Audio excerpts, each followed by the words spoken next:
Morning. Can you hear me? I can hear you just fine. Can you hear me? Yes, that's good. Do you have access to video or? I should have. I'm just in the middle of finishing an email, and then I'm going to try and figure it out. No problem, no Okay. problem.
Good morning or Good morning. Morning, Judy. good afternoon, depending on where you are.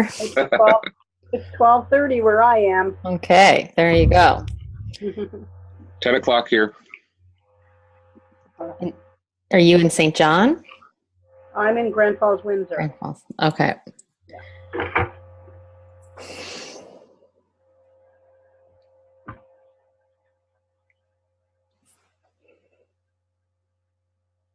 I don't know if you got anything that I sent or not. Did it go on the forum?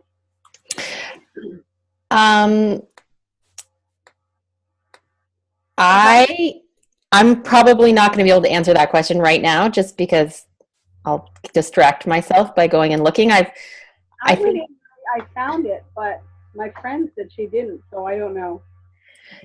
I was there last night, and I think I responded to everything that I found last night. So if you haven't seen any response from me this morning, then I didn't find it. No, it wasn't last night. It was early this morning. Okay, yeah. So I won't have seen it today.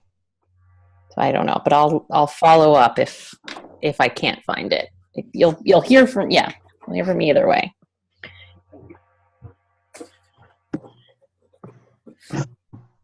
Good morning. Morning. Where are you coming from, Elizabeth? Well, I'm in Edmonton. Okay.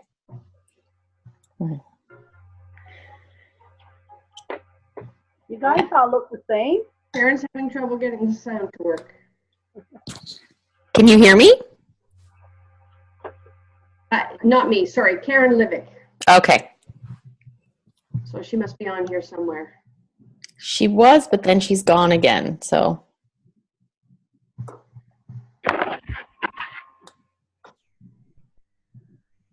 Hey, Can you hear us, Valerie?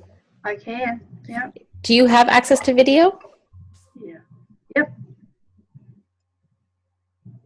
See now. There I am. Nice to see you. I am not the most computer wise, but I try. Nice to see you too. Hey, Judy. Hey, Elizabeth. And I think Donna's, there's Donna. There's Donna. Yeah, I'm here now. Can you see me, or is my video off? Your video's not on yet. There's a little icon at the bottom of the. Oh, There we go. There we go. Perfect. And Pretty in pink, Donna. Thank you. I stayed home today, and because I have a few things, like I have my spiritual direction session I do over my Zoom. Okay. I thought I would not be at the office, so there's lots of ears that listen when you're there, right, Elizabeth? The walls are thin. The walls are thin. So for the morning, I stayed home. nice. So maybe I think Karen was trying to join, but I think I think I'll go ahead and just jump in, and hopefully she can get in. I'm just gonna, let's see. Where am I? I'm gonna just share my screen for just a minute, and let's see how this works. And to talk about what we're doing this morning or this afternoon, depending on where you are. We're kind of going back to the material from week one and having some time to dialogue and discuss and think together about the idea of the three divides and these kind of systemic, global, and local kind of forces and currents that are swimming around in everything we do and affecting us in our organizations, and just becoming aware and making sense of that material for ourselves and having some discussions about what we're seeing. And also to have a conversation about this idea of the terrorist line and how tensions arise and how stuck points build up in systems, and kind of our sense of noticing where and how that's happening, and making sense of it together. And so really it's a chance to explore some of the themes from week one, but also I think there's a big sense around having an experience of the World Cafe virtually. And the World Cafe is a method that I use extensively in my work, and is especially good when you are wanting to do kind of large group community engagement and have that kind of sense of being able to listen to the bigger system by getting it in a room together. But it can also be very effective in, I would say, like, we're kind of pushing the lower limits of what's good for the World Cafe, but I use it a lot with kind of 10 to 12 people, and I have done it with 800 people. And so we're going to have just a chance to experience that a little bit and also learn about that as a method. Out of curiosity, just how many of you have used the World Cafe before as a facilitator or as a leader? Okay, so it's not really new. So that's good to know then. Does it feel helpful to I guess some of us haven't, so we will revisit it, but anyway, maybe we'll get into that when we kind of get into the part where we're going to look at the method.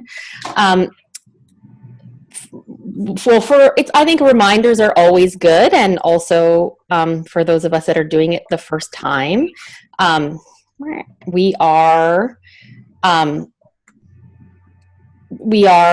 kind of, it's just like a kind of a reminder. We're going to basically have 2 rounds of conversations in smaller groups. So the Zoom function will kind of put us into breakout groups, and we'll have 2 rounds of conversations with a different configuration to explore the 2 questions. And there's just a kind of a sense of inviting us to be in a good conversation. And I'll often say at the beginning of a World Cafe that if we kind of think of a time when a conversation really made a difference or changed our lives or led to some kind of really new insight or way of seeing something, that we kind of remember back to what that was like, and that we know how to be in good conversations. But a part of it is about really contributing your own experience and really speaking from what's real for you right now, as opposed to the theories around it, but like what's actually showing up in our world right now will bring a lot of that kind of richness and nuance and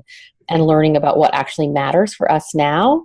The way we listen is really important. So just that kind of sense of being really curious about what someone's saying. And we could go back to some of the stuff if you saw the video of Otto Scharmer talking about the 4 levels of listening, but this real sense that we're kind of wanting to deeply understand where the other person's coming from, put ourselves in their shoes and really hear them and be impacted by what they're saying.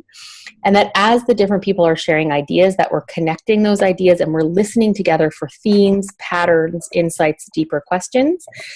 If we were sitting together in the room, I'd have a piece of flip chart paper and some markers on the table, and we would be drawing and writing things down together. But for us, if we have some paper on our desk, to take some notes and notice what grabs you, so that there's a sense that we're starting to make meaning of what we're learning together.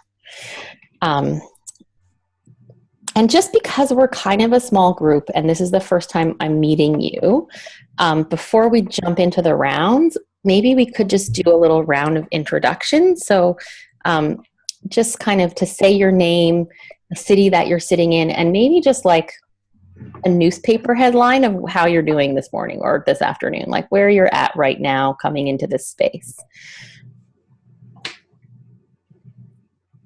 And we can just go when we feel ready to go and just jump in. Okay, I'll go first. I'm Gord Taylor. I'm in Winnipeg, so it's just after 10 o'clock here.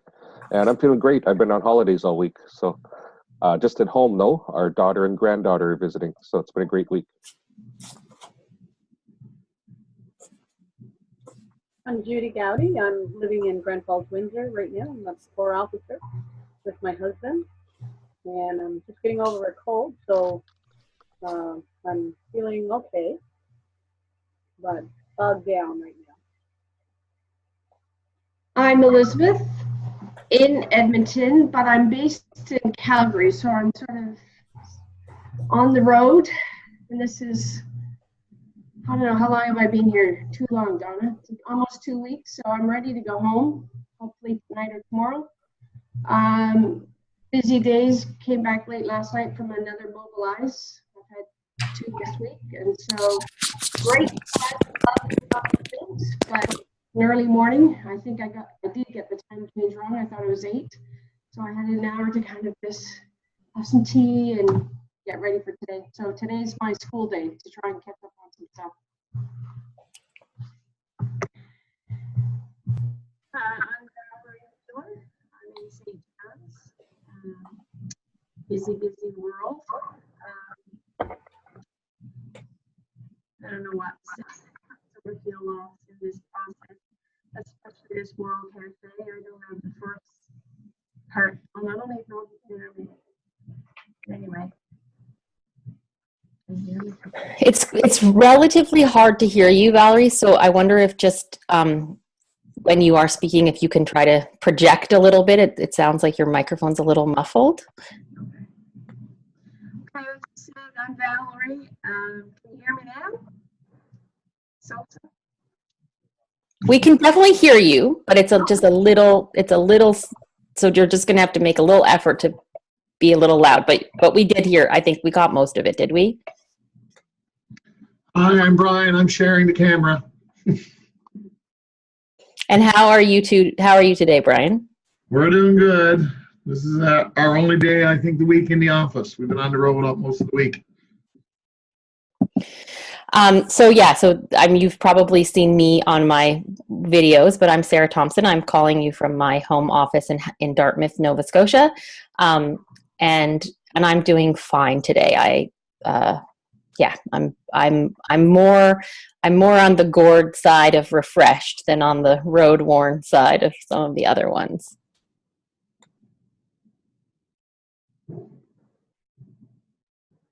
Just trying to figure out how to mute myself. Unmute myself. I'm Donna Bladen.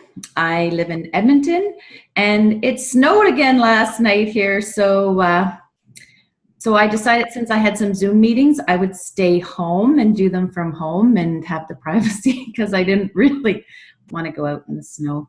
But my husband did this morning in the snow. But anyways, it's nice to be here. Great. So I'm just going to go ahead and get us kicked off with our first round in terms of the question. So maybe you've had some time to reflect on it before. Hopefully you had some time to kind of dig into the video from the first week. But we're basically just reflecting on this idea of the ecological divide, the social divide, and the spiritual divide.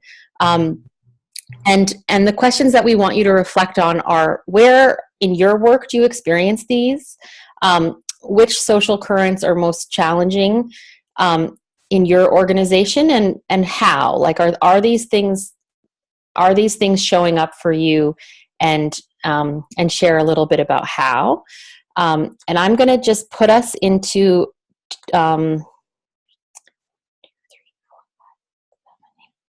Oh, nice. Maybe before I do that, I'll just invite, is that Karen? Karen, do you want to just say your name and where you're coming from, and just a quick thing of how you're doing today? Yeah, sorry about that. So I'm in Calgary in a different office this morning, so just had some technical difficulties there. And like Donna, we got snow this morning. And so it's a busy week as we prepare today for our Easter event. So it's a busy happening here in the building I'm in today. Okay, great. So I'm just going to actually say that anyone with the link can see this. And then I'm just going to, if you want to look back at the presentation while you're having your discussion, the link is in the chat box, just so if you want to kind of look at that slide and refresh the question in your mind, or refresh the content. But I'm going to 1, 2, 3, 4, 5, 6, 7, 8. I think I'm going to put us in 3 breakout rooms just so we can have a little bit more richness, and I'll probably just kind of bounce around a little bit. So, is there any questions before we go into the smaller conversations, or is everybody good to go? We're sharing the camera. Yeah, so you guys will be in a threesome, and you'll just switch the person who's with you because you'll stay together, but everyone else will get to move around a bit more. Okay? All right, here we go.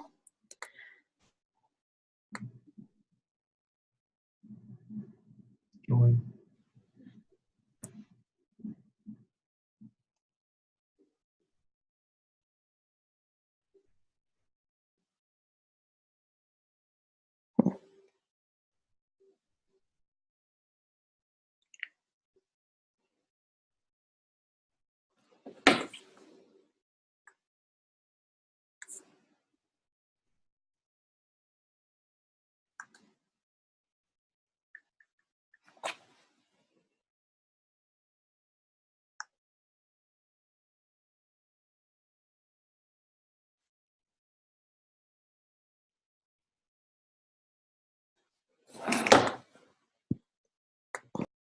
I couldn't think of anything for Canada, so I thought more of Bangladesh and sort of.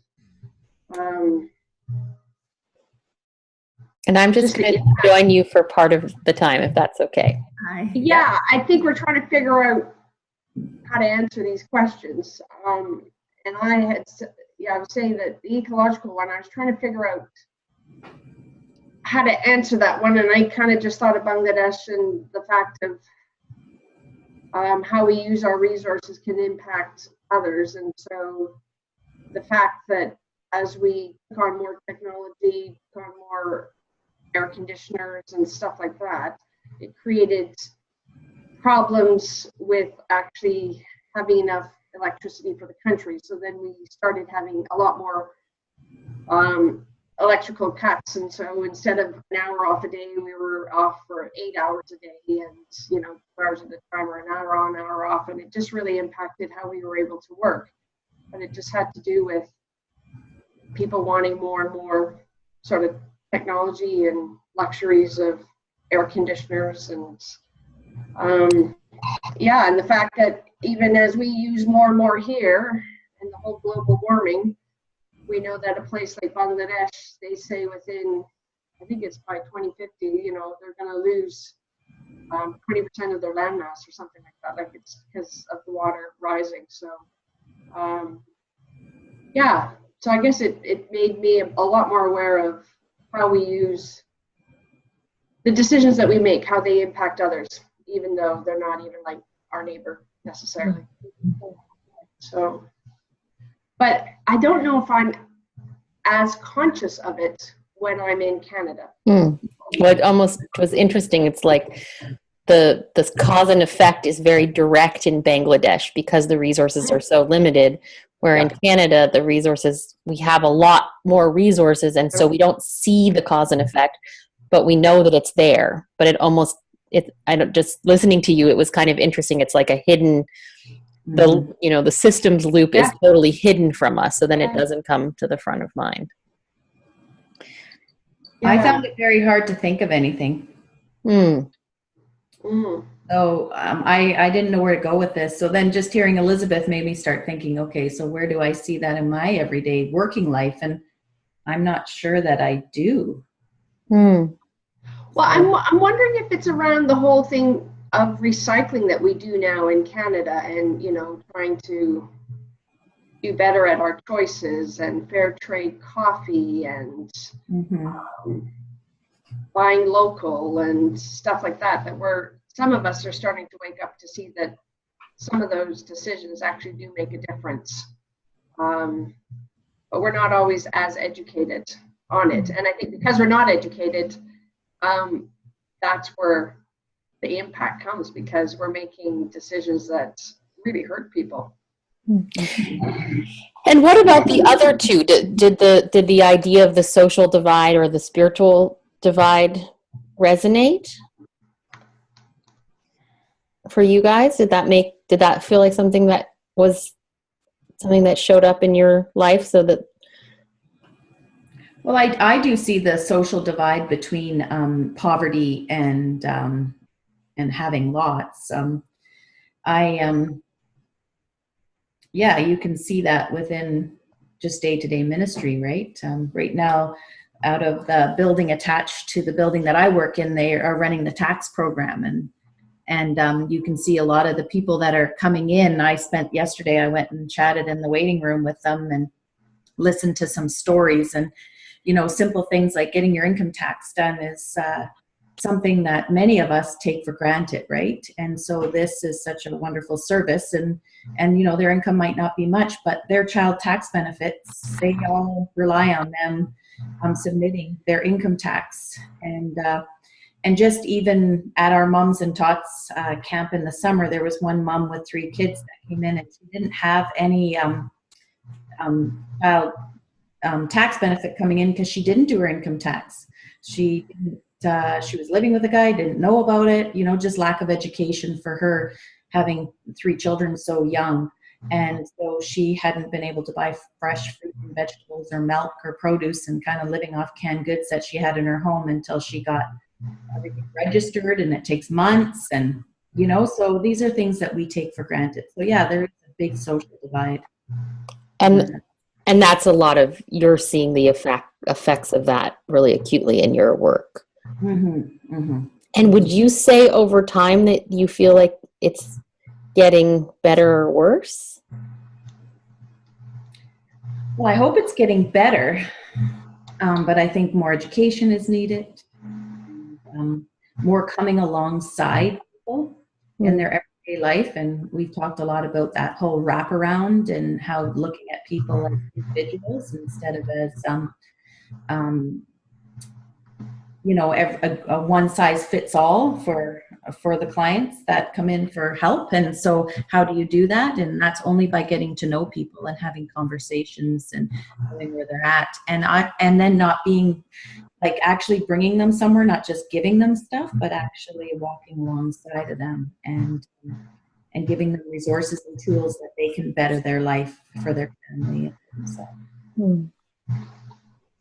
I think too of the whole truth and reconciliation issue, and I'm learning a lot of that since I've been back in Canada, and that divide, that the spectrum of responses on both sides to it, and the misunderstandings, and I thought of that one. And also even in Bangladesh, the differences in between Islamic believers and Muslims, Hindus, Buddhists, ourselves, and how it can impact in different ways. Times we can all get along, and then there's times that there are fanatical people who create stress and persecution, and can affect whether you get a job or not. And so I thought of that as well, and it really did impact us in Bangladesh. And I think even here, the whole truth and reconciliation, as I've gone around, and that's one of the questions on the Mobilize, is how are we doing in responding to this? And the misunderstanding out there still, even our own officers and that, and even interestingly, fear to engage because of what if it's all demon possession and all this kind of stuff, and you're thinking, wow, so. It's like we kind of make up stories about each other that make it worse. Yeah, and you get it. You have one experience or you hear one thing, and it's not the total picture. And trying to help them say, okay, well, we need to learn a little bit more. We need to do a bit more reading on this. Be open to hearing other sides. But there's one or two who are really afraid. I guess we bring in our bias to the things. And so what you've been raised hearing and thinking and believing, it's a real shift for many people in our country. And what about this kind of spiritual one? Like, would you say that you're seeing a rise in mental health issues, or people feeling more lost or disconnected in the work you do? Or does that resonate, or does that not resonate? Like a rise in mental health, and when you think of the whole bullying of kids and online social media stuff, it's ridiculous. And the rise in suicides, and you think, wow, what kind of world are we creating here? I think it's incredible, and what you see going on down south in the States, and the response to Trump and how he responds, and you think, wow, I think, it's just a crazy world now. For my parents, my dad, who's 85, would say, wow, back in my day, like, there wasn't any of that. Things were simpler. Or maybe under the surface. Yeah. Now everything is kind of out there. So sometimes I wonder, maybe even though it seems crazy, because I get a little bit discouraged with it all too, maybe it's better because it's out there and we're not hiding it. That feels a little bit with the Me Too thing. It's like lots of, as women, we know lots of that kind of stuff has been going on forever, and it's just been super silenced. And there's all kinds of nuances about it, but it's kind of like, okay, let's take the lid off and actually showing it. Interesting. And I guess just out of curiosity, in a way, we've been talking about it kind of out there. A combination, but with the spiritual divide one, I would imagine that maybe that's good for business, but how is it? How are your ministries and how are your organizations challenged by or rising to with this kind of mental health stuff? Is it affecting your day-to-day work or the day-to-day work of the people you support? And how's that working? What's happening there? I would say it is. I think of the officers that I work with, and others, and I know that there is this stress because we have more and more going on. It's a complex world. They have a heavier burden. And then there is this, I can't do it all. Oh my goodness, I'm not perfect enough.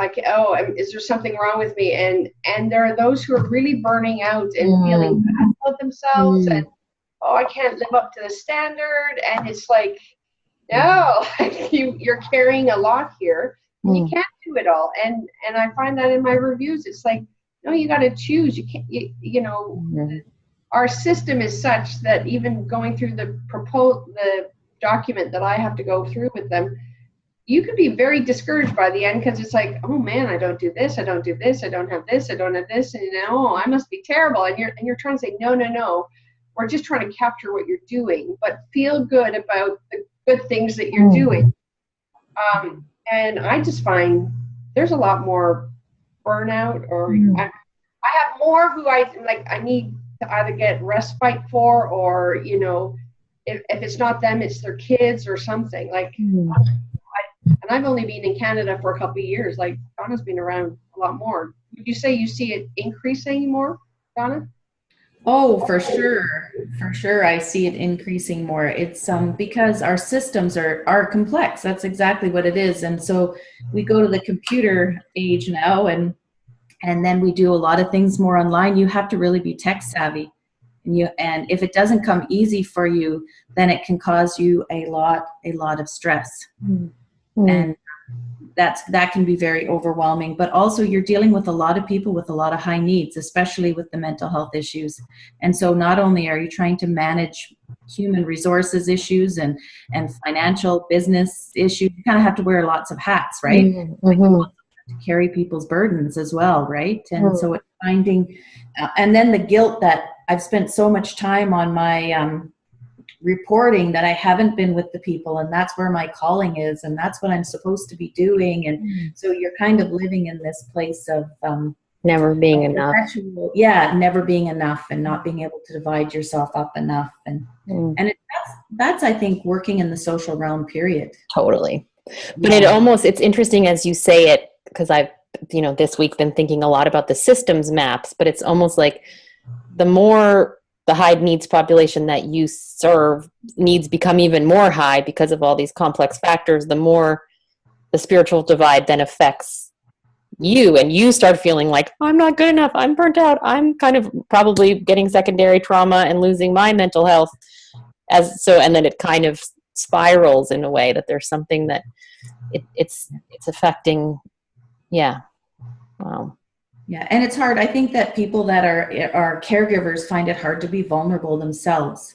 And so many people that get involved in becoming part of the Salvation Army, they have a heart for others and service and all that kind of stuff. And it's very hard to be vulnerable yourself. Or you see someone else and think, well, they have it way worse than me. I'm doing pretty good. And then you have the guilt factor as well. So there's lots of things that play into that. Yeah. And I mean, I think in some ways, helpers are ripe for burnout because they always want to do more.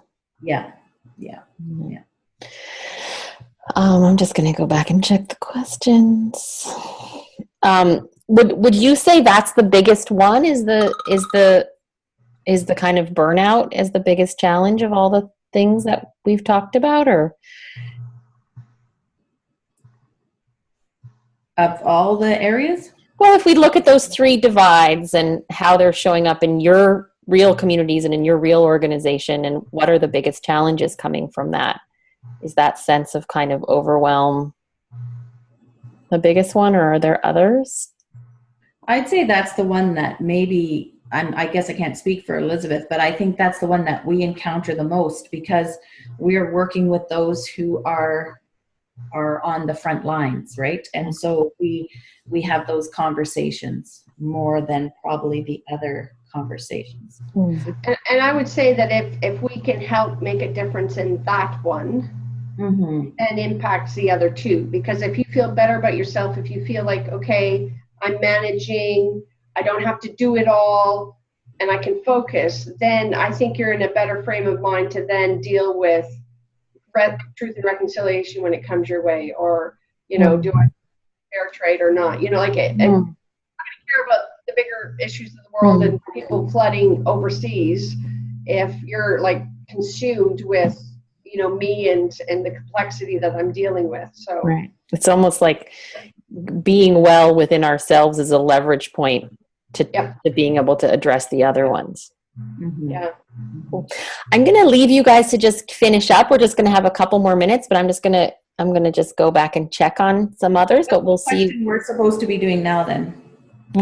Just if there's anything else on this question, or any other, maybe just for you guys to notice if there's any patterns in this conversation that were important, and still in this, where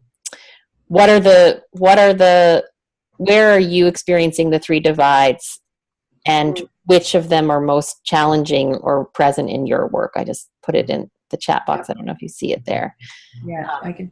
Oh, okay. Yeah, I can see it now. See, it goes to that technological. I'm not real techie. There she is. Are you guys feeling finished, or is there? How did that? We found a couple of different topics to talk about.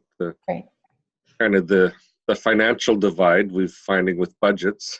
And then we were actually talking some of the challenges with the structure of this course that we've been in for this past year. You probably heard some of that in some of the forums. So let's say a little more. For me, the main issue has been the structure in that it's a week at a time. Like I'm doing a couple of other online courses at a different school right now, where you have a 6-week module where on the first day, everything for that 6 week is laid out, all the lectures, all the assignments, and you can budget your time. Got it. Whereas with this 1 week at a time thing, if you have a busy week at work, you're hooped. If you have a week where you can get ahead, you can't because it's not there yet. So Oh, interesting. So you don't see the whole thing until the week comes. you can see like the You can see some of the readings. yeah, but you can't get into the actual assignments and Interesting. Okay. Yeah. so Yeah. it's just a structure thing that we've made that clear, like the feedback to the school already. So Mm-hmm. we'll work on that for next year, but it's been a challenge. Well, Even before this one started, we weren't able to see the information until like, what, a day or two before. So those of us who may have had some time couldn't even get pre-prepared. So Yeah. that's so frustrating. anyway, That's it's well, intensive. yeah. I mean, I guess I wonder if there's anything we can do even just in the next 3 weeks. Yeah, it's kind of almost the end. Yeah. Too late. Yeah. Yeah. Yeah, we're coming to the end. All right. Well, I'm just gonna call us back into the main meeting room, I think, and we'll hear how it went.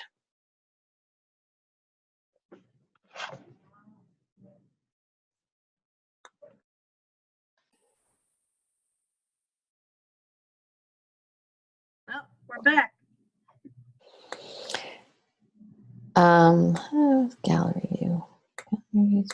Well, some people are not back yet. Where are they? I've gone for coffee.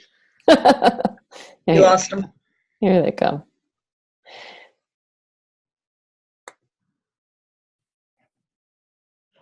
Yeah, I think they're just having a good conversation. Gonna be back in 30 seconds.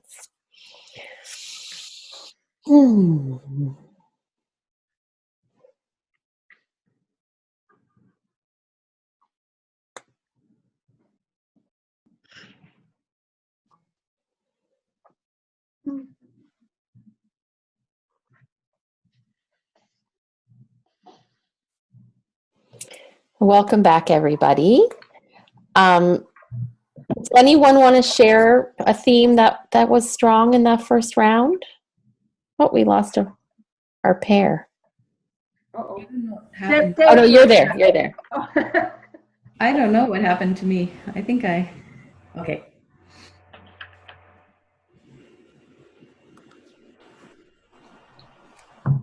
Anything that stood out as kind of interesting themes in that first round? Money. And just say a little more about that. Well, it's a timely thing just because we've just gone through budgets. So at our headquarters this year, we had a ridiculous divide in that the amounts being asked for from headquarters from the 45 units was about $1 million more than we had to give. So then we had to have a lot of really difficult conversations to try and work things out. So a lot of people not being able to do what they want to do in their budget. And if you link that back to the idea of the economic divide, that's kind of this idea that our society's resources aren't going to the places where they might be most needed. Is that, yeah. Yeah, well, there's a lot of frustration because we have certain ministry units that take a lot of the money because of accessibility issues in the building or just other not enough money type issues. And so you'll have one unit eating up, 25% of our total divisional budget and still having to say no to others that are asking for a very small amount. Right. So even that kind of lack of equal access within the system, it's that almost that kind of haves and have-nots plays out even within your system. Yeah. Interesting. Anything else?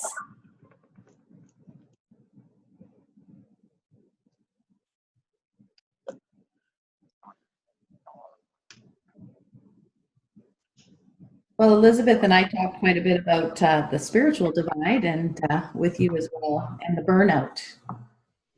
that we seem to see within the officers, and the whole idea of the mental health and maybe not feeling like they're doing enough or giving enough, and the complex systems that are now in place, and Multi-Pro and Aggresso and all those systems that officers are expected to be able to do with great efficiencies, and then the guilt of people issues and maybe not having the time that they would like to, the resource to be able to deal with those as well as the other, and just burnout, feeling overwhelmed. And I joined that conversation for most of it, and I was kind of struck just by this sense of, as the mental health crises are rising in society, then that has an impact on the mental health of the people who work for you, and that creates a little bit of a vicious cycle. Like, as the need becomes more, the burnout and the sort of sense of almost that then people take it home becomes more intense, and they kind of feed off of each other a little bit. Okay, does anyone want to add anything else before we move into the next round? I think also just to say that there was also a little bit of when I popped into the other group, a sense of just the frustration almost with this course and this idea of time, and how could things be structured in a way that you have more freedom to budget and kind of roll with it, as opposed to being kind of having it show up on your desk and be needed to be handled that week and not be able to kind of flow in a fluid way. And I just want to say, I'm sorry that I'm not really a designer or a creator, and I wish I could do more, but hopefully we'll make it through together, and people will really hear the feedback for the next cycle. Well, I get to give my feedback in person because I'm in the same building as the college. So. Nice. Nice. Okay, so I'm going to just move us to then our second round, our second question, which is, and I'm just going to, would it be helpful if I just reviewed this terrorist line idea, or does everyone feel like they've got it? Review it. Okay, so it's a lot of this third or this last module that you're doing around complex systems is bringing in a body of work which is about working with difference and conflict, and working with how things get stuck, which is often around people not feeling heard and people kind of starting to separate from each other based on not being able to kind of communicate with when something was a little bit tough. And so it's this idea that as we don't have a difficult conversation, it kind of gets worse. In the beginning, it's like a really small, no big deal, not very kind of heavy thing. And over time, when not addressed, it becomes very overt, potentially really kind of damaging, that it ends up taking a lot more time, a lot more inefficiency, and people become a lot more dug in around the issues. And so, when somebody doesn't like something, they often make a little joke, and sometimes jokes are just totally like humor, but often jokes are a kind of almost involuntary way of releasing tension or kind of pointing something out that ruffled somebody's feathers. And particularly when the jokes have a lot of sarcasm or have a kind of real sharp edge, that means that they're it's an indication that the person didn't like what just happened and that they're a little frustrated. Then it kind of moves into excuses, with this feeling that in general, human beings are quite resourceful, and if they really, really want to do something, they'll get it done. And if they're saying, yes, I'm on it, I'm totally going to do it, and there's 1, 2, 3, 4, 5 excuses, that you have to stop looking at the excuses and try to figure out what is the deeper underlying issue, which, in many cases is just we're totally trying to do way more than we have the capacity to do, but there's often something else going on than the excuses, and if we keep on addressing the excuses, we're not going to get anywhere fast.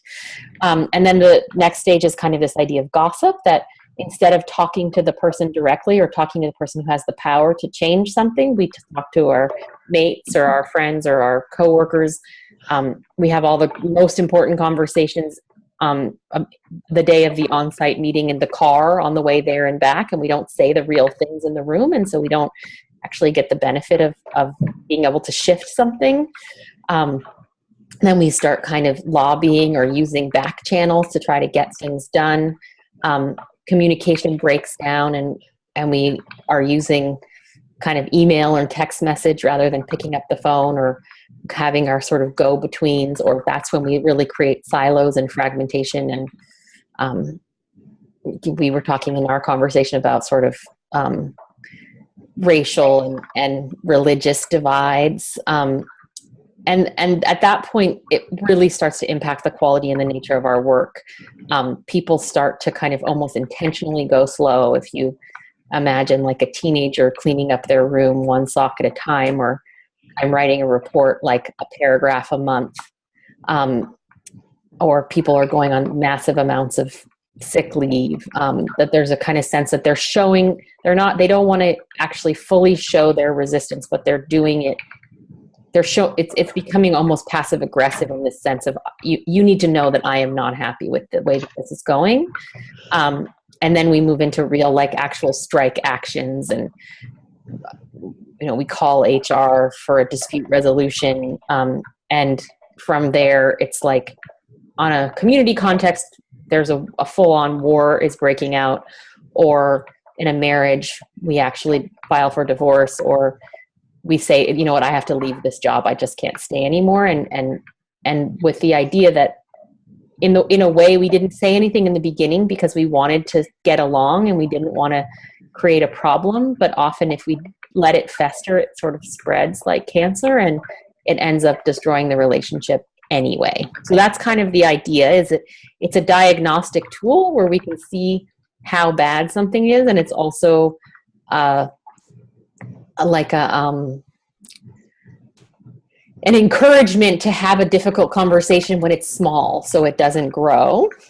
And so the question for the next little round is, does that resonate for you? Have you seen that pattern? Have you ever been on that line? Have you ever been kind of actively resisting something that you didn't like? And or have you ever been an authority who's kind of pushing through something that others are resisting? Again, we'll take just maybe kind of 10 or 15 minutes, and we'll switch the groups to have a little discussion about it. Let's just recreate. Let's see what happens. Oops.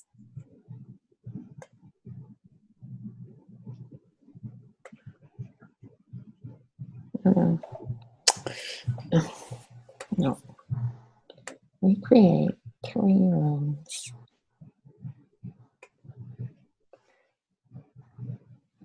Oh.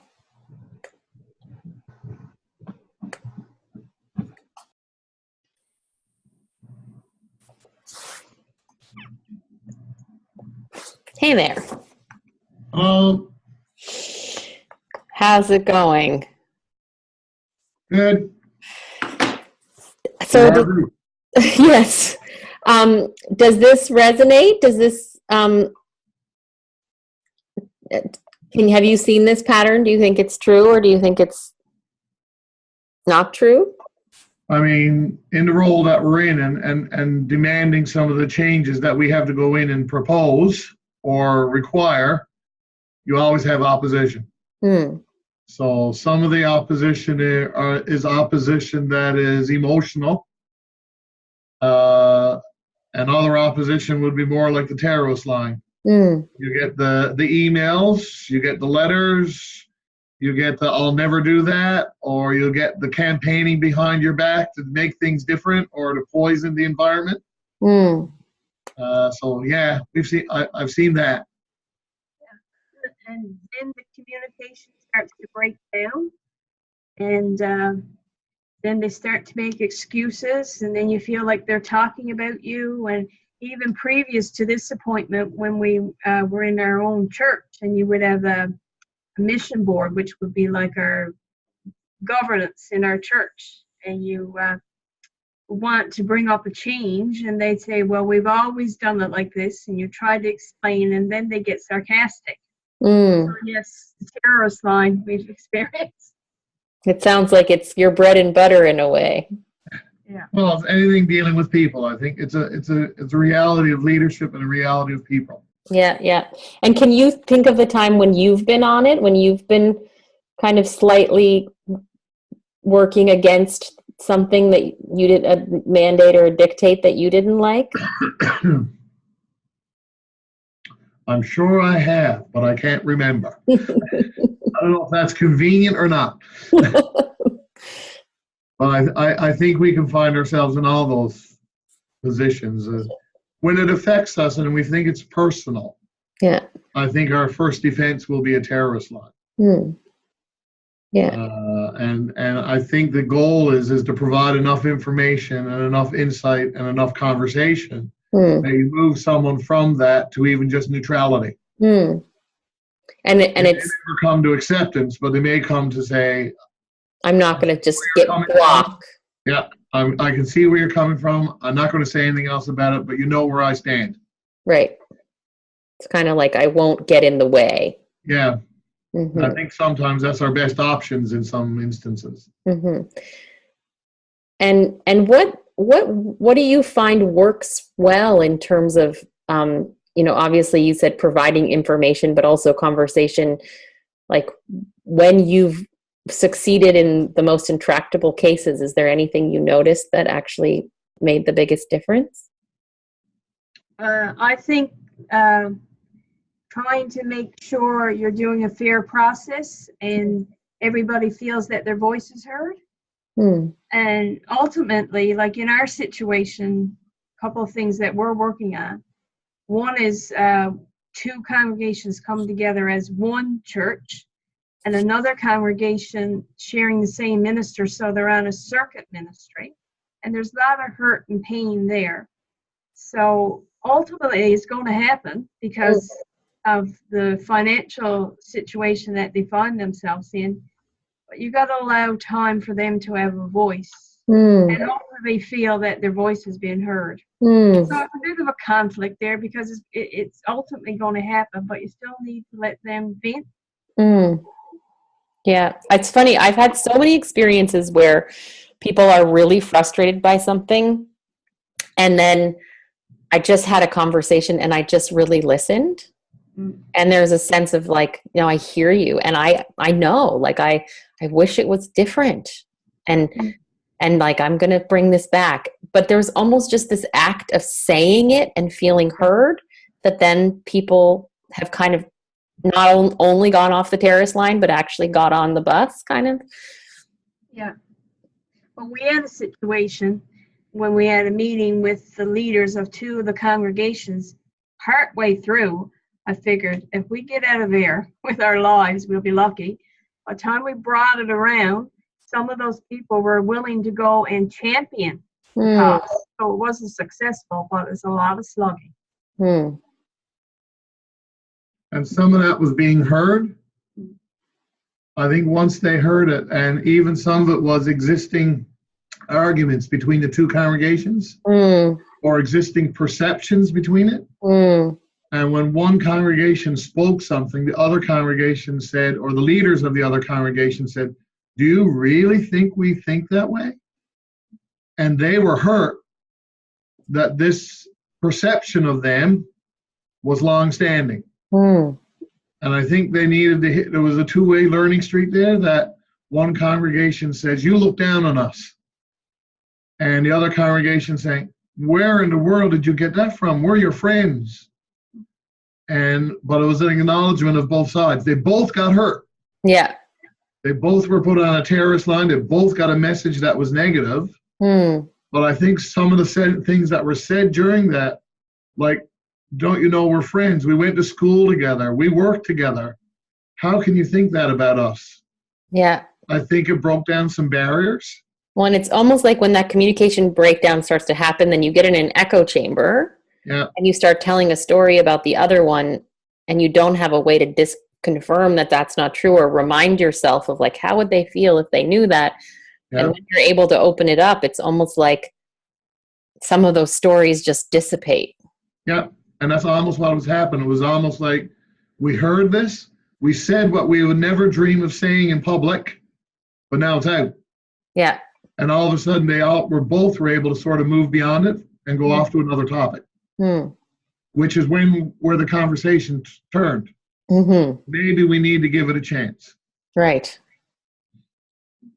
Yeah. Still the residual pain. It didn't disappear. I mean, there's still residual pain, and they still bounce back and forth between it. But I think foundationally, they're able to say, we got to give it a shot. Right. Right. And how do you,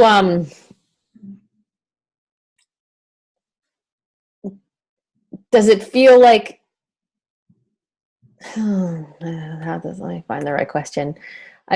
I wonder if, how are you challenged by taking that position and slowing it down and listening? Like you said, it's almost like there's an inner conflict where you kind of know that it has to be this way, but also have to listen. I'm just wondering if it feels like a leadership challenge now, or if it feels like something that it's like quite clear and it's sort of, you know how to work with this energy at this point. Well, we've been through the process before with other places. Everywhere is different, so we acknowledge that. We also acknowledge that there's got to be that fair process, that option for for people to be able to speak into it. Even though when we come in, they have to acknowledge the fact that there is very limited choice they have. Mm-hmm. So numbers-wise, financially-wise, the decision is made. Mm. But so when a decision is made by a higher executive board, the conflict, I suppose, for us is how much can they speak into it? Mm. How much can they really change? Right. When there's not a lot of wiggle room. Mm. Mm-hmm. So it's being able to say, this is why, hoping for their understanding. Mm. But then how do we move forward, and how do we give you as much input as possible? Right. Knowing that your freedom of choice has been majority removed. Mm. And is there, I mean, when I do engagement work, I often say, like, don't hire me if you've already totally made the decision, because I don't want to go and talk to people just to let them say what they want to say when it's never going to impact the decision. We can't change this decision, right? Yeah. So it's not a changeable decision. Yeah. And the way our processes work within the denomination, we can't have that discussion, say, 2 years ago. Right. Which was where potentially you would be engaged. Right. We're more limited by the constraints of our system and our own governance, that a decision will probably be made 6 months out. Right. And then in a normal amalgamation, so to speak, you're working longer than 6 months. Right. And so it's almost like, in some ways, and I don't know, it's, I don't know, I'm kind of like, the confidentiality and recording here, but in some ways it's like the system has baked in a non-ideal time frame for these things to actually create that fair and transparent process that you would want to see. And that's the tension that we're in as an organization.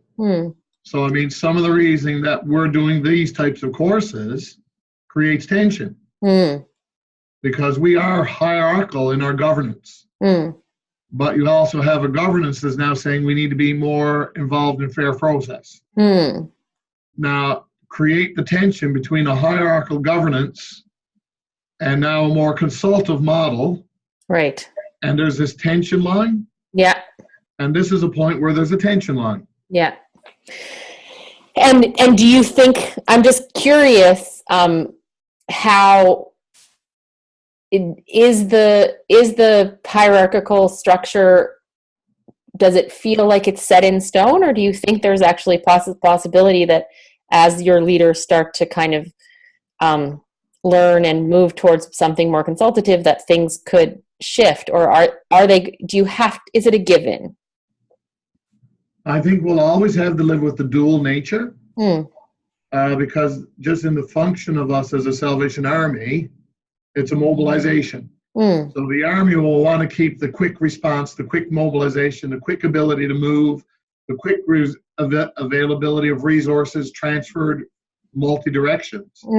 That part of it will demand a hierarchical, as we see it. Yeah. But I think from a grassroots up, they want to open the doors as much as they can to more consultation. Like this situation, even though it's happening, we now have told them to form a combined board with some from one place and from the other place, and vision. What do you see the future looking like?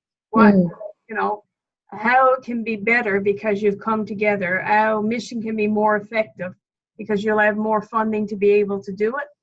So that's the positive spin we're trying to put on it. We have the freedom to do that, to come together and vision and hopefully move forward. Right. And it's almost like, as the Salvation Army, you're never gonna get rid of that tension. It's almost something that you have to live with. And there's a rub, because there is probably a rub between expediency and kind of a community feeling like it's part of something. And so in a way it's like that's just part of the dance.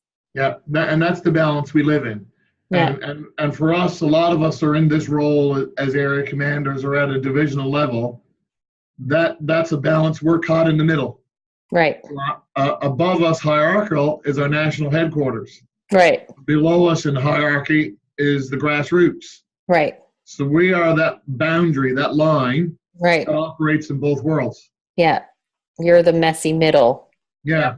Yeah. And in a way, with pressures from above and below. Yeah. So we're mandated to go present a decision that's been made, but also work with the congregation in consultation.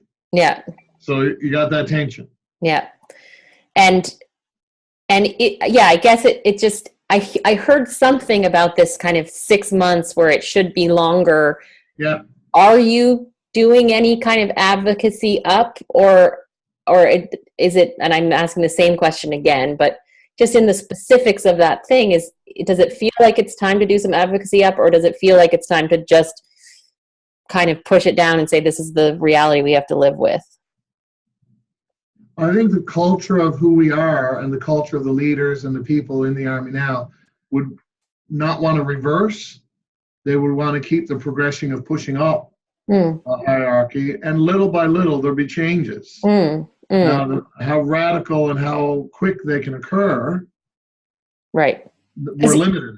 Even the fact that it's headquarters who's saying take all this training. It's headquarters who's saying become more consultative. So there's some openness, but it's going to be slow and it's going to take time. It's going to be slow going through, and there's even an acknowledgement when we go around and you get resistance, say from a congregation or a unit. Some of the older folks will even acknowledge in that they don't like the decision, they don't like how it's happening, all that. But we haven't been talked to like this before. It's strange for leaders to come to us and explain, to struggle, to want to talk, to share at boards.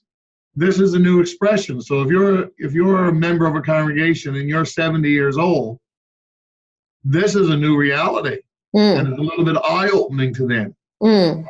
Now, if you're 40 years old, they don't see this at all. This is not their world. This is just wrong. Right. So generationally within, there's a group that appreciates it, saying, this has come a long way. And the group that's saying, you're so far behind. So that's a tension even within that group, like the demographic we work with. One group recognizes the movement we have made, and another group saying we're too slow. Yeah, it's interesting. For us, we're 20 plus years involved in the organization. We see changes. Someone that's only been in the organization 5 or 6 years is, boy, how slow is this? When we see it very different. Right? So it is happening, but it's not in 1 year, 1 month. It's in 5-year increments. 5 years, you'll notice a change. 5 years, you'll notice another change. So it's very gradual. Fascinating. But I think the commitment of the organization is to move, continue to move to consultation. Yeah. And do you think, do you feel like, I mean, it is what it is, but do you wish it were faster, or is it feel like it's as fast as it should be given everything? That's a good question. Depends where it affects me. How's that? Yeah. Well, it's super fascinating.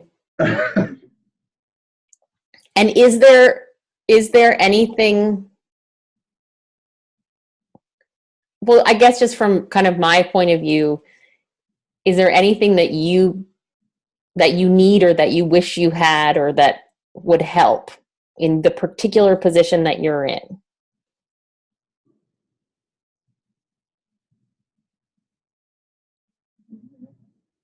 Can't think of anything at the moment.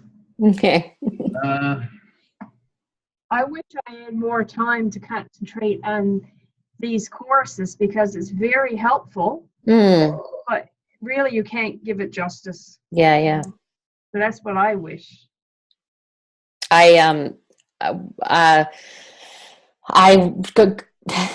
the opportunity to have a sort of conference call with the people who designed the course at Simon Fraser University, and they're doing a sort of in-person one in Vancouver and then this online one with the Salvation Army, and I think that is the theme across the board.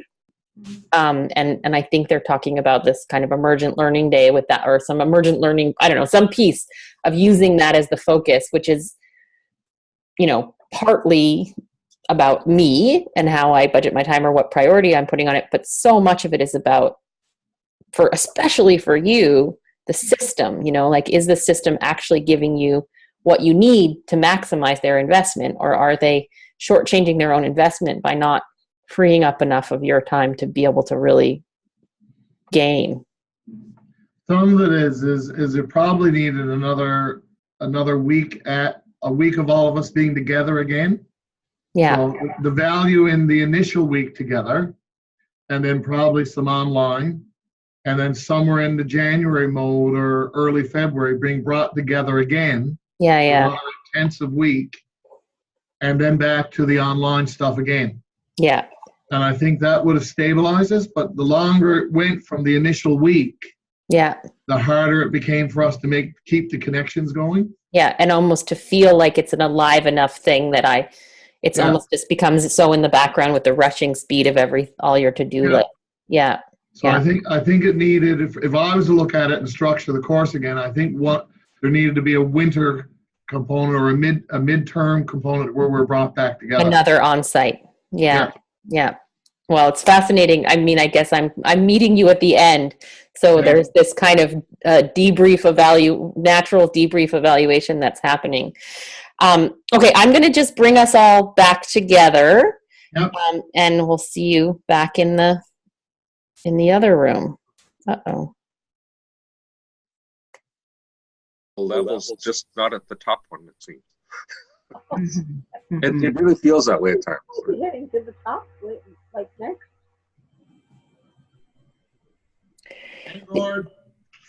Did everybody make it into a breakout room? Did that work okay?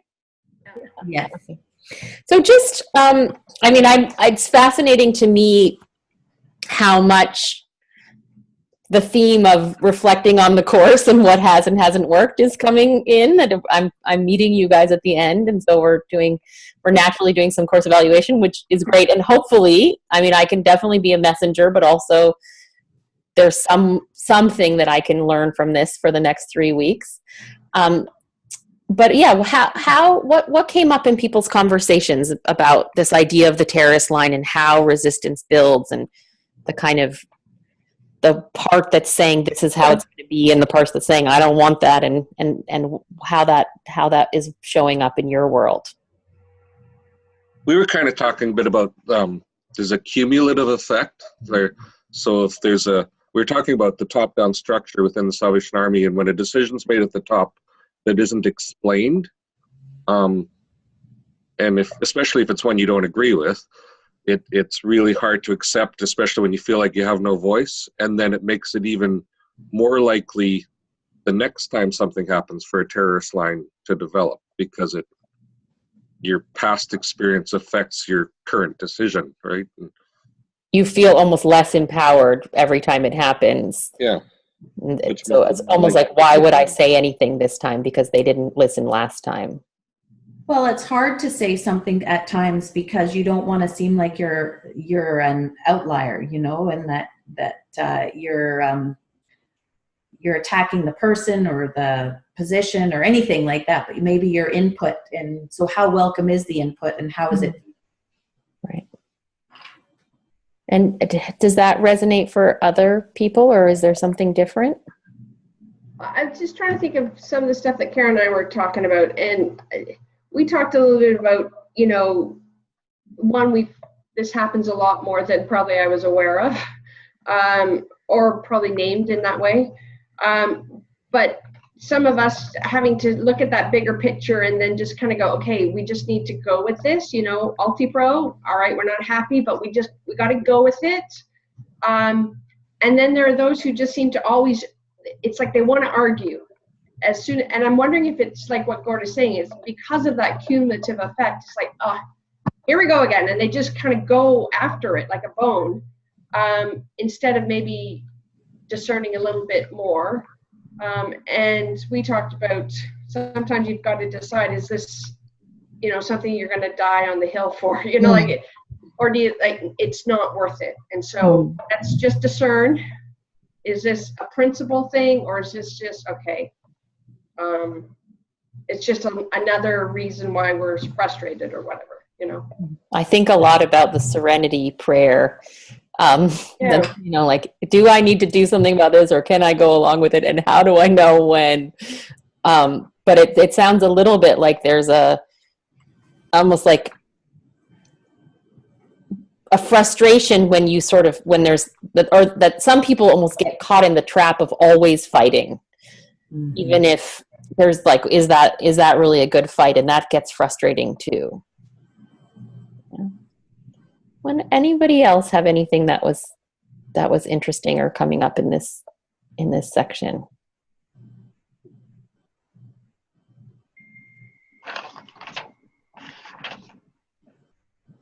I think that any leader has become the target of terrorism from time to time. If you're leading, you're going to be the target at times. Yeah, and that came up a lot in the conversation that I had with Brian and Valerie, is almost just like that's the job in a way. Sometimes is that you're, especially in an organization that has a strong hierarchical component where things are going to be coming down, like things are going to come back up, and that's part of the work.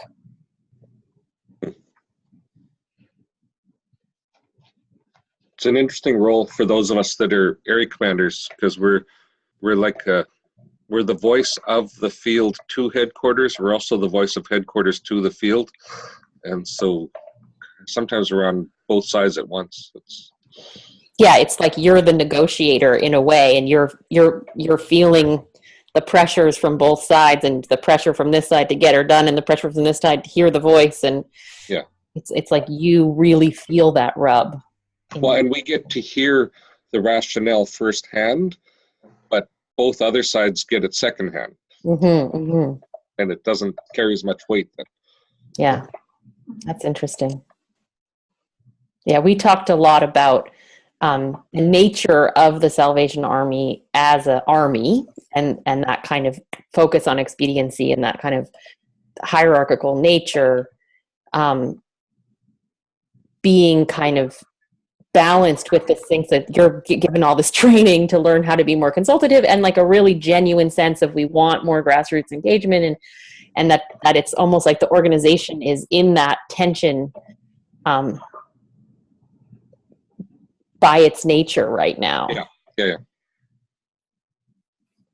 And also a kind of sense of, for some people that's fine, and for some people it's not fast enough, and that has a generational component and or it's fine until it's an issue that you care about. Yeah. Yeah. Interesting. Anybody who hasn't spoken want to say anything else? I'll just say, when we were talking, I think a lot of times as core officers, we are the terrorists and we are being terrorized.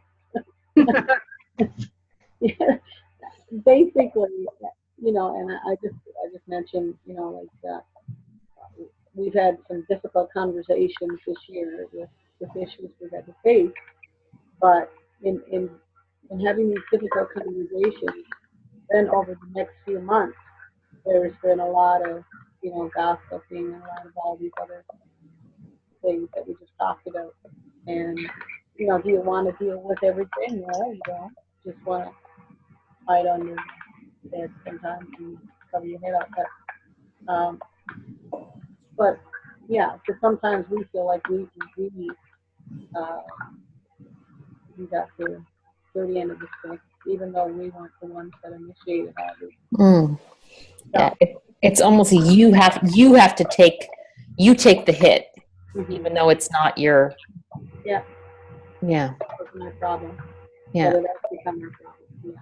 And that the kind of churn lasts for a while after the event. Exactly. Yeah. And is there anything that you found that helps, or does anybody else have anything that's been helpful for working with that? I'll just say what it's out to us. We decided that once the issue was dealt with and everybody had been talked to and everything was done that we could do, we didn't engage in conversations with people because we knew that the more people that we engaged in conversations with, the wider the issue would become. So we chose to keep to the roots of the issue and deal with that, and not everybody coming and saying, well, you know, what's happening, tell us what's happening, or whatever. You know, the gossip and all that. Yeah, it's almost like you didn't contribute to the gossip. Yeah, you exactly. pulled out from that zone. Yeah. And I think there was a theme, I don't know if you want to say something about it, Valerie, but just this idea that if you do your best in terms of fair process, and that really helps. And that there's some sense that people want to be heard. Yeah. And that sometimes just if they actually, not everybody, but a lot of people, if they get to say it and they feel like it was heard, they often can move on more easily if they felt like no one ever heard them. Yeah, because I was sharing in our situation, the decision is made, and ultimately the decision is made, but you still want people to have a voice and let them be heard, and then see how they can go forward from there. That's what we were sharing. And this connects to the 4 steps that we talked about in the week 2 for those of you that got it. I think there's often a sense that you don't actually have the ability to change the decision. It's made. But this kind of step 4 thing is like, what do you need? Like, what will help you knowing that this is happening? And that there's just this kind of sense of maybe there's some ways that they can be creative about how do we adapt to it because we can't change it. But not that you're going to be able to, you're not going to get your way. I'm sorry. But maybe there's something that you can help of how do we make the transition, or how you could feel okay about that. Okay, well, I think maybe I'll just then close this part where we're doing the cafe and just take a few minutes to kind of review the cafe. I know for some of you this is redundant, but hopefully a little refresher is nice. But maybe just somebody who uses it a lot. Who feels like it's valuable for them, who uses it already? You want to? Yeah. I've used it. We've called it Table Talk. We haven't World Cafe, but we've done it before our core reviews when we were in a church setting, and we had the congregation get together and we just swapped tables, and then we came up with our goals and objectives, and we found that it worked well because then people bought into what the goals and objectives were, and then everybody felt like their voice was heard, and we were able to move forward together. So it's helpful. Anybody else want to add anything that's different, or? No, just more of the same. It's been in several courses where we've used this, or other like retreat settings, and the feedback from people participating has always been positive. Mm. Even though it doesn't always go the direction you think it might go, it's always useful. Yeah, that's how humans are, eh? They're unpredictable. Well, I would just say, even it's kind of funny tying back in, particularly the conversation that I was having with Valerie and Brian, like if it was possible at the before the decision's already made, if the headquarters was saying we want to hear a little bit before we make the decision, it would be the kind of perfect tool. Like, okay, we're going to get together and have a meeting and say what's important to you, and then feed that up. And then when the decision comes down, it might meet with less resistance because there would be a feeling that it was informed. And that, I use it a lot in sort of public engagement and community development kind of engagement stuff. And if you can do it at the first phase and like, what's important to you about this project? What are your dreams for the community? What are the problems we're trying to solve? Then it's not necessarily that you do all the things that they said, but if you can show the link of some of the themes, there's a feeling that you just buy a lot of trust. And you reduce the terrorist line up front. Yeah, and I think, yes, I agree. And for me, I feel like we do that sort of at our level down, because we do use it in our leaders kind of training times, and it's great for generating ideas and getting thoughts across. It is frustrating when we're doing what we think the Army is wanting our culture to be, but when it doesn't happen above us, and recently I was in a discussion where a decision is being made with no input from the field, but they're now coming for our input, and you're going, really? Like, I thought that was like 40 years ago. Why are we still we know this, we're teaching this, we're telling our leaders to do this, but you're not doing it, and it's so frustrating. Yeah. Sorry, that was a terrorist moment, wasn't it? Well, and I think, it seems like that is, just from this call, I'm getting the sense that that's one of the polarities within the Army, and it's something that you're wrestling with, and the top is actually indicating that they want that culture to change. But it's been that way for a long time, and so it's still working itself out. And it will change once Liz is the territorial commander. Yeah, right. Nice. So I'm just going to do a little quick overview for those of you that don't haven't done it as much, and just to just the kind of structure. Again, you kind of 12 to, or even 8 to 800. I think it's ideal if you have tables where people can sit in groups of 3 and 4. There's a kind of real intimacy at that level, and like a lot of time for everybody to talk. And once you get to 6 or 7, then there's just less time for everyone's voices to be heard. That can be a challenge with, not everybody has that size of table, but that's a thing I find a lot when I'm doing this, is finding the right table size.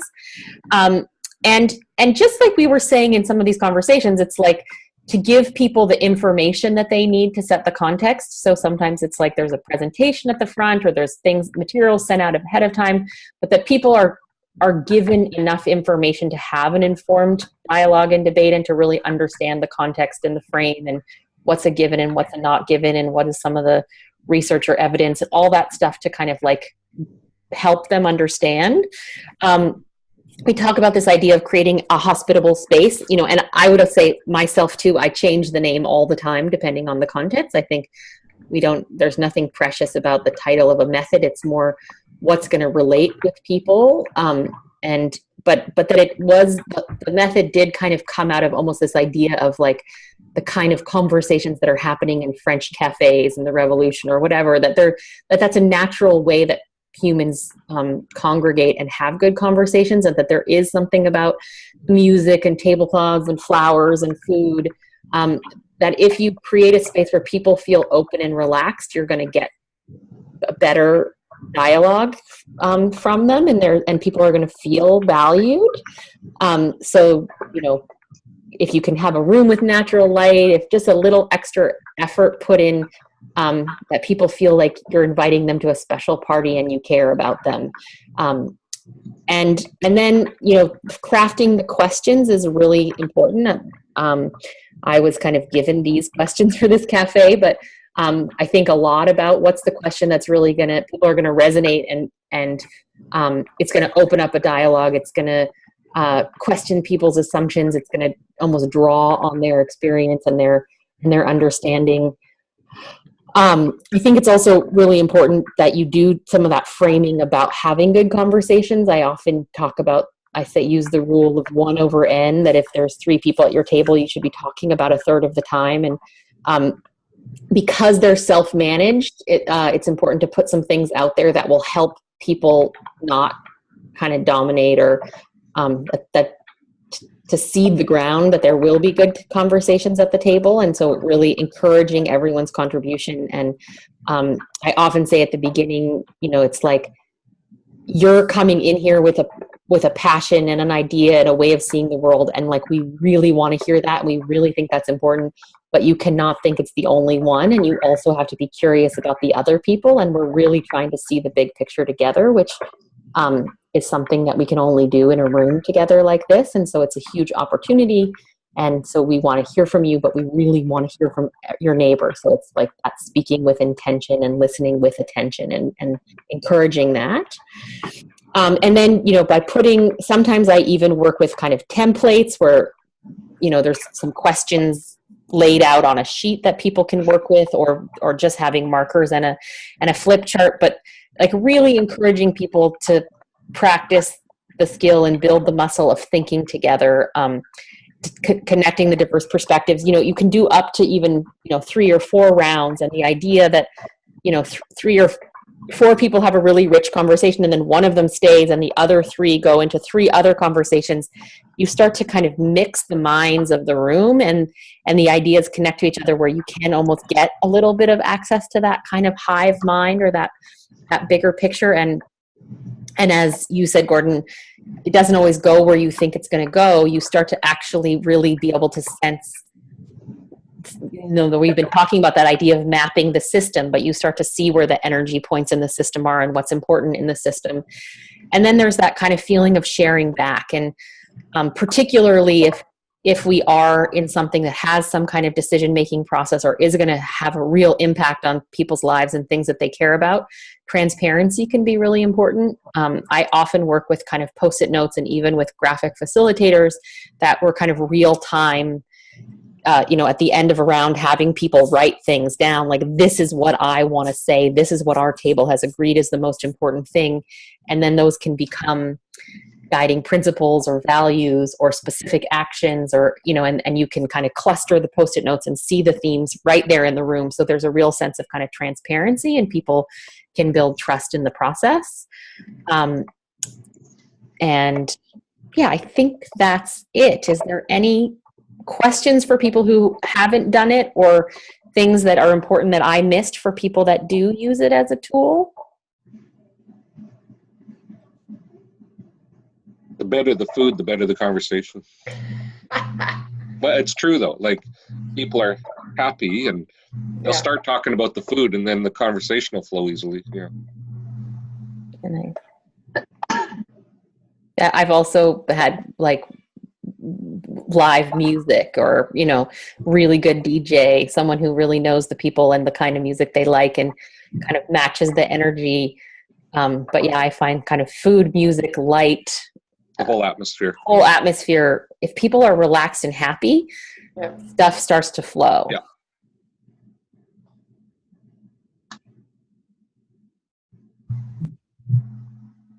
All right. Well, there's more resources about that for people who want them. There was a kind of comment in the last thing about, there should have been a second on-site. I definitely would have loved to be in a beautiful room, eating good food, meeting with you face to face, but this was the next best thing for me. It's really helpful not just to be having this kind of email one-way communication. So thank you so much for taking the time to join today. Could we just do like a little quick checkout again, like one word or sentence, just where you are at the end of this call? Was there any value in it, or was it just sort of annoying, or where I'm okay for the dissenting voice, but just where are you at the end of this call? It was good for me because you kind of do your work in your silo, and to be able to talk about it has really kind of expanded my understanding of all of it, really. So it was good for me.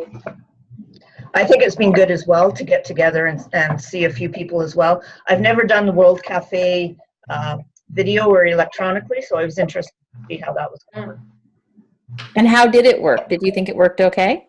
I think it's worked well, and I was just looking at ideas on how I could use it because some of my staff are in different locations and it's hard to get together, so it's been interesting. Nice to connect again as well. Nice to see everybody and to hear other opinions. And I think for me, I was doing it, but didn't realize I was doing it. So the light bulb came on for me because I didn't do that first workbook. I was just totally panicked. I couldn't understand it, but now I'm like, oh yeah, I've done that, so I've appreciated it.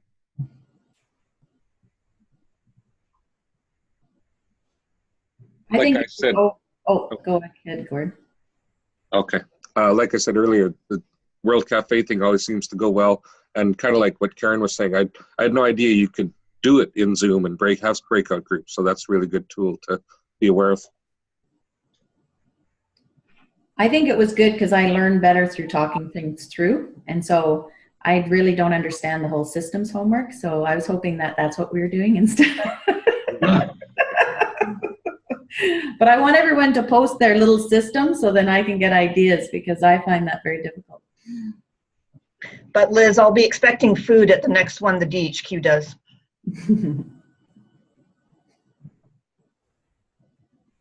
All right, I enjoyed just the opportunity just to get together again. Talking it out does make it more understandable and graspable. Yeah. Graspable, I think that's a word. I'll just say that this is my second time using the breakout function in Zoom this week, which is the first time in my life, and both times I've been really surprised at how well it works. So good luck in trying it. It's actually really, the functionality is really good. It's way easier than I thought, and I just had a webinar with a big project that we were supposed to get together face-to-face and couldn't, and I was super panicked, and by the end of the call there was like a real sense of connection that I never thought was possible, and that kind of like buzz that I get in a face-to-face meeting. So good luck with that. I also want to say that I'm not the systems thinking is probably my weakest thing that's in this course curriculum, but I do feel like I am getting it, and I have studied it many times, and it's starting to come together. So just I have this time set aside for office hours, or if anybody else feels like they want to have a little kind of study group, I'm happy to put out a doodle poll and try to find a time. So if I know that somebody wants to do it, I'm happy to work to make it, because I think these 2 weeks are the most challenging. It's very heady, but I think it actually it is a really powerful concept. So maybe just let me know, Donna, or anyone, if you want to join my office hours next week, or if that time doesn't work, but you'd like to see if we could find another time that a few people could get together. I'm happy to work on that. We posted ours on the discussion group today, so you can take a look at it and let us know if we're on the right track. We tried it. It's sort of like an old-fashioned flow chart to me. That goes in a circle. Yeah. Okay, cool. Well, and have a wonderful rest of your days. And I would just say, let's hopefully muddle through and learn as much as we can for the next 3 weeks. And Sierra, when is your office hours? I should probably know that, but I don't know. No, it's okay. I've said that I would be available for anyone who wants for an hour every Thursday at where is it? Sorry. Noon noon in Halifax on Thursdays, so that would be like 8 in Vancouver, 9 Mountain, 10 Central, 11 Eastern, and 1:30 in Newfoundland. Is that right? What time did you say in Halifax? Noon in Halifax. 12:30 here. 12:30. Oh, sorry, 12:30. Sorry, yeah. Okay, thank you. So, but I just want you to send me a note if you're going to be there, because if I don't want to sit there for an hour if no one's coming, but I've got it in my schedule and I'm happy to come if you can come. And I really am happy to try to get a little group together if people want. So just let me know. Yeah. If I can figure it out before then, but I'm very unclear how to make a system. I understand how to make it when I look at the ones that you have online, but then I'm trying to put it into my life and I'm just not sure. Well, if you can make that time, I'd be happy to work on it with you. Okay, thank you. Okay. Bye, everybody. Yeah. Bye.